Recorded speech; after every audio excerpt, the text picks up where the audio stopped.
இங்கு ஜாலான் மஸ்ஜித் இந்தியாவில் குடிக்கொண்டிருக்கும் தேவி ஸ்ரீ பத்ரகாளியம்மன் ஆலய சர்ச்சை தொடர்பில் அம்னோ இளைஞர் பிரிவு தலைவர் டத்தோ டாக்டர் அக்மால் சாலே மாயிகா தேசிய தலைவர் தான்ஸ்ரீ சா விக்னேஸ்வரனை சாடினார். இந்த நிலம் கோலாலம்பூர் மாநகர் மன்றத்திற்கு சொந்தமானது. அந்த நிலம் விற்கப்படுவது தொடர்பில் யாருக்கும் தகவல் சொல்ல வேண்டிய அவசியம் இல்லை என்று அவர் சொன்னார்.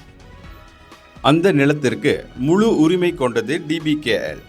சொந்த சொத்தை விற்பதற்கு அவர்கள் யாருக்கு பதில் சொல்ல வேண்டும்? அவர்கள் மீது தவறு சொல்வதற்கு யாருக்கு அதிகாரம் இருக்கிறது?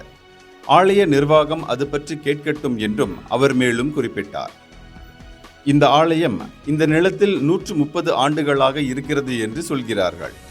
ஆனால் அந்த நிலத்தை வாங்குவது குறித்தோ வாடகைக்கு இருப்பது குறித்தோ ஆலய நிர்வாகத்தினர் கோலாலம்பூர் மாநகர் மன்றத்துடன் நேரடியாக பேச்சுவார்த்தையில் ஈடுபடவில்லை என்று சமூக ஊடகங்களில் வெளியிட்டுள்ள ஓர் அறிக்கையில் அவர் கேள்வி எழுப்பினார்.